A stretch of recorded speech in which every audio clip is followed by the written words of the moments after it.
Okay, thank you. When I talk about projects like Feed-A-Gene, I usually wear a suit and a tie. But because I talk about two projects, I only brought the tie that I will just hang over here. Where's the mouse? Oh, there it is. So Feed-A-Gene, that was a project, one of the first, or it was the first Horizon 2020 project. It dealt with sustainable terrestrial livestock production, and its title was Adapting the Feed, the Animal, and the Feeding Techniques to Improve the Efficiency and Sustainability of Monogastric Livestock Production Systems. The project is finished since February last year. The objectives were related, of course, to the feed, to the gene and traits, models, feeding techniques, and to develop new local feed resources that are not or less in competition with food, and improve the nutritional value of these feed resources. For the gene and genetics, it was to identify novel traits indicative for feed efficiency and robustness that can be used in genetic selection. And it's not just about efficiency, because it's easy to improve efficiency, but in the future we have to deal with more fibrous diets, and the challenge is to do better with feeds that may be worse in the future. For the traits, the models, and the feeding techniques, variation and diversity is an asset. I think we have to appreciate that variation, that it is part of biology. It's a variation is part of biology in animals, and we have to use that. And that can be used, amongst others, in the development of precision feeding techniques. And of course, we also evaluated the overall sustainability of the different aspects that we developed in the project. Different partners, types of partners, and in research, of course, you know the logos. Different partners from industry related to the feed, the first two that you see, Hamlet and DuPont, to genetics, topics Norsvin and Jaap, to equipment, manufacturers, Bühler, Exafan and Clytag, and to partners that were more involved in the production of animals, for pigs and for rabbits. What is in for stakeholders and how are they involved? I cite Jean-Charles Carrit when he participated in our in our last final meeting, and he said it's not a game changer. No, it's not. It was not a game changer, because there are multiple ways to play that game of improving efficiency and sustainability of animal production. And just to cite an example on protein autonomy, which is a key issue in Europe.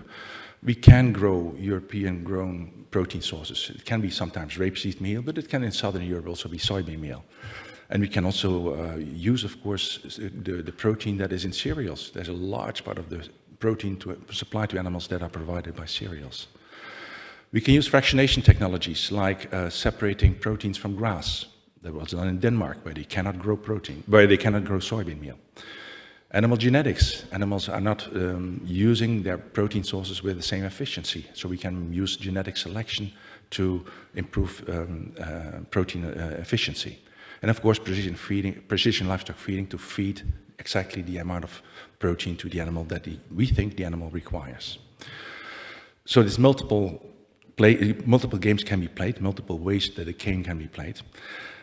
What is in this project was also that it was multidisciplinary and multi-actor. We had geneticists and nutritionists among the table, both from research and from industry, which was a big asset. And in terms of communication, I think a lesson that we learned is that we do not communicate enough about animal production with society. Most of the press is negative about animal production.